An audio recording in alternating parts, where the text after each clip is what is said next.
gente, tudo bem com vocês? A aula de hoje é sobre gestão de projeto ministerial.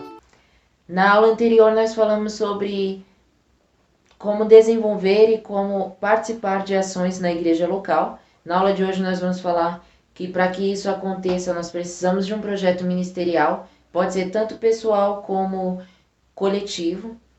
E para começar a gente tem que se fazer 3 perguntas que são muito simples, né? Que são as 3 perguntas básicas para a formação de um projeto ministerial.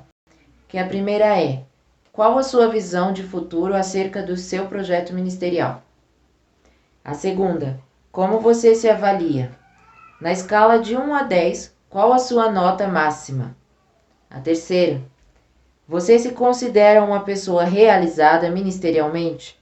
Ou crer que ainda tem muito a oferecer em benefício do reino de Deus? Essas são as 3 perguntas básicas que você tem que se fazer antes de começar um projeto ministerial. Se você é uma pessoa que participa de ações na igreja, se você é uma pessoa que frequenta bastante a igreja, que você participa de coisas, que você faz coisas também na igreja, você tem uma ideia basicamente do que acontece. Então, quando se cria um projeto ministerial, tem que se ter em mente de que esse projeto ele tem que ser diferente. Ele não pode ser um projeto que já exista na igreja ou que seja semelhante demais com algum que já tenha, para que não aconteça uma competição entre ministérios dentro da igreja.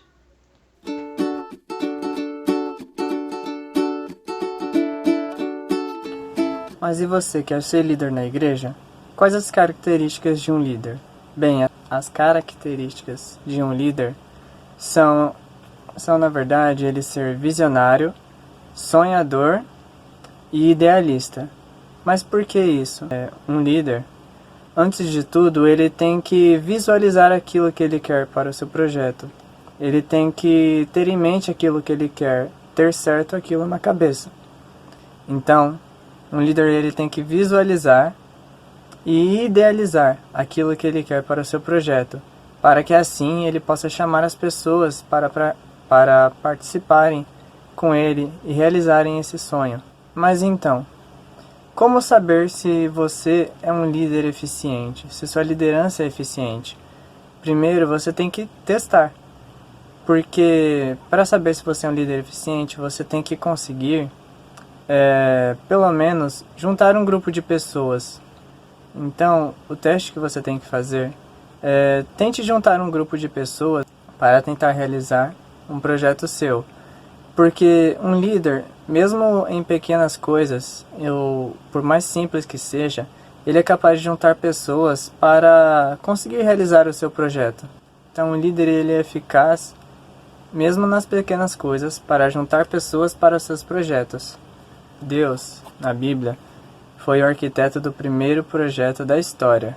A visão de Deus para o seu projeto se inicia já na criação e vai acontecendo durante todo o decorrer da história. E por fim, o projeto se encerra no juízo final, quando todas as coisas se farão novas e todos estarão diante do trono de Deus. Na Bíblia temos alguns exemplos de pessoas visionárias, pessoas que receberam uma visão de Deus para realizar um determinado projeto a longo, médio, curto prazo.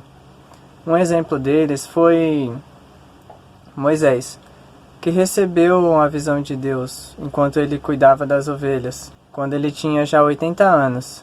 E ele passou 40 anos ajudando, depois de Deus ter ajudado ele a conseguir fugir com o povo, ele passou mais tempo ainda para realizar o projeto de Deus, de legislar, de tirar a escravidão, para que Deus, através desse processo, usando Moisés para realizar esse projeto, para formar uma nação e tirar a escravidão também, não só fisicamente, mas mentalmente. Outro exemplo que temos é Neemias, que se compadeceu quando perguntou sobre a condição de Israel, a condição do seu povo depois de voltar para Jerusalém, pois os seus muros estavam derrubados. E Deus dá a Neemias condições de realizar esse projeto, dá a ele sabedoria para poder administrar com eficiência e ter na sua mente as coisas certas que ele precisava e necessitava para conseguir realizar esse projeto. E em 52 dias, Deus permitiu que Neemias reconstruísse os muros de Jerusalém, que representavam a segurança para o povo, e os portões também, que representavam a justiça para o povo. Mas além disso também, Neemias não contava só com a administração eficiente. Ele contava com a sua maior arma, que era a oração e a sua dependência de Deus. Também temos outros nomes, como Débora, Davi, como Gideão e Paulo, Barnabé, entre vários outros, que receberam visões de Deus e em suas profissões ou em seus ministérios, que tiveram visões dadas por Deus e sonharam grandes sonhos de serem bênçãos em suas profissões e em seus ministérios. Agora que você já sabe o que é preciso para ser um bom líder, já tem uma visão estabelecida e já sabe o seu propósito, você vai precisar de 3 coisas para conseguir fazer o seu projeto e liderar ele. Eu vou usar um exemplo para explicar essas 3 coisas de algo do nosso cotidiano, como, por exemplo, quando a gente está na escola ou na faculdade estudando para uma determinada matéria. A inteligência vai ser a nossa capacidade de entender o que o professor está explicando, o que está sendo aplicado naquela matéria. O conhecimento vai ser o conjunto do seu entendimento, então o conteúdo do que você está aprendendo. E a sabedoria é, por exemplo, quando você vai fazer uma prova ou quando você vai fazer exercícios, que você vai praticar e exercitar o que você aprendeu e entendeu. Lá em Mateus 7, no versículo 24 ao 27, diz que quem ouve e pratica é como se tivesse construído a sua casa na rocha. Então, vamos pensar que o seu projeto é a casa e a rocha são esses 3 pilares que eu falei, a sabedoria, a inteligência e o conhecimento. Então, se você entendeu o que lhe foi ensinado, tem bagagem de conteúdo e tem habilidade para conseguir aplicar o que você aprendeu, então o seu projeto ele vai ter uma base muito forte. Pode vir qualquer dificuldade, os problemas, e pode até não dar muito certo no começo, mas você não vai se deixar abater por isso, porque a sua base é fixa. No versículo 26 diz que se a gente ouve, mas não pratica, é como se a gente estivesse construindo a nossa casa na areia. Então, não adianta, por exemplo, a gente ter o conhecimento, ter a inteligência, mas a gente não ter a habilidade certa para conseguir aplicar tudo isso. Então, qualquer coisinha que acontecer, qualquer problema, qualquer coisa vai colocar esse projeto em risco. No final da escola de líderes, a gente precisava fazer um projeto ministerial pessoal, que era dividido em 2 partes, um trabalho teórico e a parte prática. E durante todo esse 1 ano de curso, foram discutidos temas muito difíceis, muitas vezes, muito teóricos. Então, a inteligência, ela foi fundamental nesse processo, para que a gente pudesse entender todos esses temas, para conseguir adquirir o conhecimento, que foi extremamente importante, pelo menos para mim, na hora de escrever o projeto, porque foi a partir do que eu tinha aprendido, a partir do conteúdo que tinha sido dado, que eu escrevi o meu projeto pessoal. E na hora da parte prática, foi muito importante a sabedoria, que era a habilidade que eu ia ter para conseguir aplicar o meu projeto de uma maneira boa, com qualidade, com base também. Para fechar essa parte, eu gostaria de ler no livro de Hebreus, capítulo 5, no versículo 12. Depois de tanto tempo, vocês já deviam ser mestres, mas ainda precisam de alguém que lhes ensine as primeiras lições dos ensinamentos de Deus. Em vez de alimento sólido, vocês ainda precisam de leite.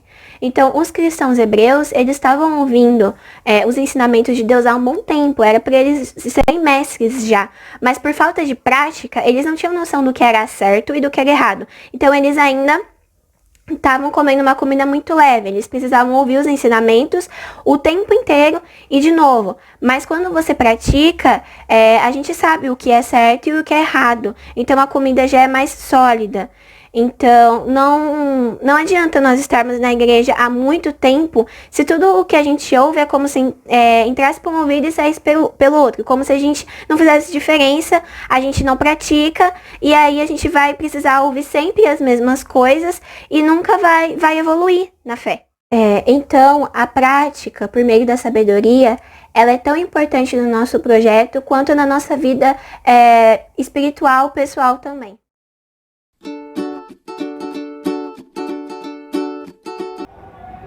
Bom, o nosso desafio é levar você a pensar e a refletir sobre o seu ministério pessoal. Então, a aula se baseia em o quanto nós podemos contribuir em favor da nossa comunidade e para a expansão do reino de Deus. O primeiro passo é elaborar um projeto sobre a sua vida ministerial e dar ênfase na evangelização e no discipulado, que são elementos fundamentais. E assim você estará cumprindo o ID. Então, você quer umas dicas, algumas lições importantes que irão te ajudar a iniciar o seu projeto? Então vamos lá. Primeiro, seja ousado. Tente realizar algo que não foi tentado antes. Em 1 Coríntios 2:9 diz: o que ninguém nunca viu, nem ouviu, e o que jamais alguém pensou que poderia acontecer, foi isso que Deus preparou para aqueles que o amam. Então a melhor fonte de inspiração é o Senhor, porque Ele fará coisas novas. O segundo, seja motivado. Abrace as suas ideias. A primeira pessoa a acreditar nelas tem que ser você. Em Gálatas 6:9 diz: e não cansemos de fazer o bem, pois no tempo próprio colheremos se não desanimarmos. Seja uma pessoa motivada. Terceiro, tente ser justo. Sabemos que somos muito falhos, mas devemos tentar ser os mais justos possíveis, com nós mesmos e com os outros. Jesus é justo. Então, se você não sabe ou não consegue ser justo, peça ajuda ao Mestre e ele te ensinará. Quarto, estabeleça planos. Antes de você sair para a conquista, deve estipular planos. Firme bem o seu alicerce na rocha, para que, independente da circunstância, os seus planos deem certo. 5. Continue perseverando. Se você falhar na primeira tentativa, não desanime, tente de novo. Em 2 Coríntios 4,16 diz: por isso, nunca ficamos desanimados. Mesmo que o nosso corpo vá se gastando, o nosso espírito vai se renovando dia a dia. E essa pequena e passageira aflição que sofremos vai nos trazer uma glória enorme e eterna, muito maior do que o sofrimento. Lembre-se disso, o cair nos torna mais forte, e com cada erro iremos aprender mais. Sexto, faça além. Se você é remunerado por aquilo que faz, faça além da sua remuneração. Sétimo, pense além. Pense positivamente sobre as possibilidades de conquistas, além do que você planejou. Seja uma pessoa visionária, que olha além dos obstáculos. Oitavo, seja empático. Veja as pessoas como elas realmente são. Isso ajuda muito no tipo de relacionamento que você poderá estabelecer com essas pessoas. Cada um tem os seus defeitos e qualidades. E de um modo positivo, podemos utilizar as diferenças em prol de um único objetivo. Nono, estude o seu plano. Busque o conhecimento necessário. Não só um conhecimento natural, mas algo que vem de Deus, um conhecimento sobrenatural. Eu vejo que o conhecimento sobre as Escrituras, um verdadeiro relacionamento com Deus, ajuda para que os nossos planos sejam mais eficazes. E isso vai garantir o seu sucesso. Décimo, seja responsável pelos seus atos e as suas decisões. Como líder, cada ação deve ser pensada cautelosamente, pois as consequências podem ser boas ou ruins. Então busque sabedoria. Você é responsável pelo sucesso ou fracasso do seu projeto. 11º, faça discípulos. Invista parte do seu tempo treinando outras pessoas que possam ajudá-lo na realização do seu projeto. Isso envolve também perpetuar o seu legado. Não queira concentrar as coisas só em você. Produza frutos que produzirão mais frutos. 12º, acredite em seus princípios. Se você não acredita, não espere que as pessoas creiam em sua capacidade de realizar algo. Os melhores princípios são aqueles que são inspirados por Deus. E com certeza esses princípios vão ser respaldados pela palavra. Se você conseguir isso, com certeza serão princípios concretos e não abstratos. 13º, diga não sei quando não tiver certeza.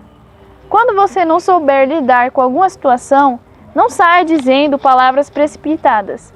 Como líder, às vezes, cada palavra errada pode trazer consequências inimagináveis. Então, prefira dizer não sei, ou eu prefiro dizer vou orar, porque Deus sempre trará a solução. 14º, procure observar o que falta à sua volta. Seja um visionário para ver o que poucos conseguem enxergar. Às vezes, as pessoas criticam muito e desacreditam em tudo que você faz.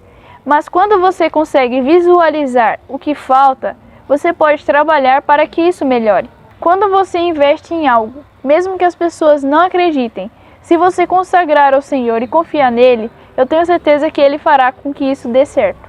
15º, faça uma revisão. Periodicamente, reflita sobre os seus projetos, sempre com a ajuda do Espírito Santo. Busque inspiração e sabedoria. Deus te ajudará a ir moldando o seu projeto e ir consertando as falhas. 16º, faça você mesmo. Quando estiver em um projeto, não espere pelos outros, faça você mesmo. Olha, podemos estar rodeados de vários amigos, rodeados de pessoas que achamos que podemos contar. Só que muitas vezes, na nossa caminhada, o líder acaba se sentindo um pouco sozinho. Principalmente porque quando você mais precisa, essas pessoas somem. Tem uma passagem que demonstra muito isso.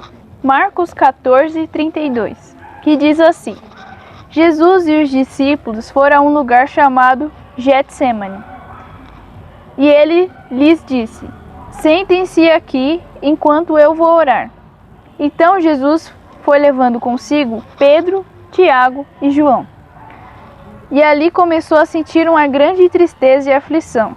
E disse a eles: a tristeza que estou sentindo é tão grande que é capaz de me matar. Fiquem aqui vigiando. Bom, Jesus passou o que passou sozinho. Mas mesmo assim ele continuou até o fim.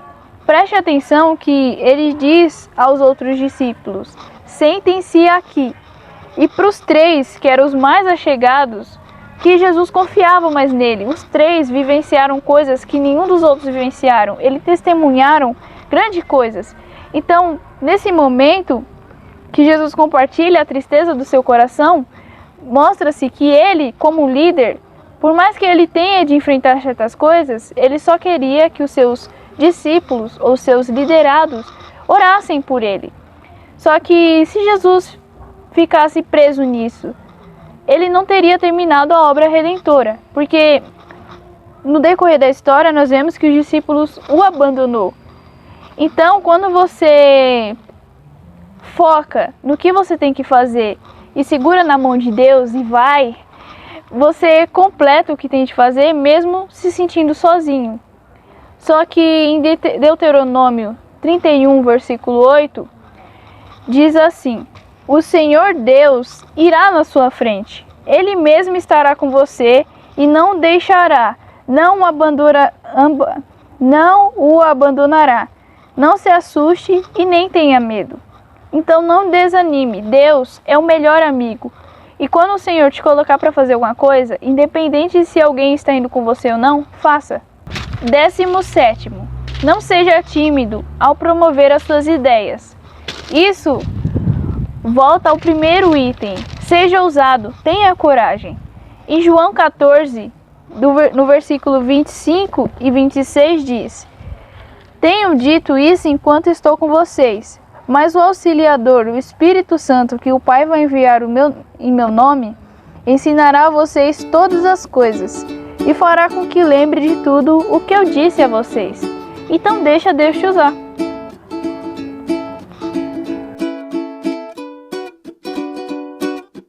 Nesse vídeo vimos sobre a importância de desenvolver um projeto ministerial que fornece uma visão estruturada do planejamento, execução e conclusão de projetos no contexto da igreja, bem como refletir e experimentar de boas práticas de gestão de projetos. Lembrando-se de que o nosso Deus usa pessoas para fins específicos. O seu propósito jamais será criar competitividades da igreja. O nosso desafio é levar você a pensar e refletir sobre o seu ministério pessoal. Por isso, foram usados diversos exemplos e dicas para auxiliar na gestão do seu projeto.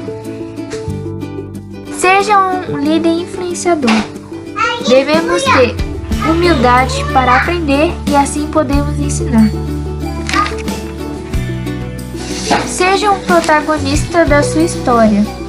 Com a aula de hoje, todos nós podemos acrescentar inúmeras lições em nossa caminhada cristã. Respeite as diferenças e se coloque no lugar dos outros. Aprendemos que as diferenças podem ajudar nosso projeto a encontrar o caminho para o sucesso. A melhor fonte de inspiração ainda é o Espírito Santo, que possamos buscá-lo e deixá-lo que Deus use nossas vidas de acordo com os planos divinos. Que não seja a nossa vontade, mas a dele. Fomos chamados para mudar o mundo, fazer a grande diferença. Somos as luzes que vão brilhar e iluminar as trevas, trazendo salvação.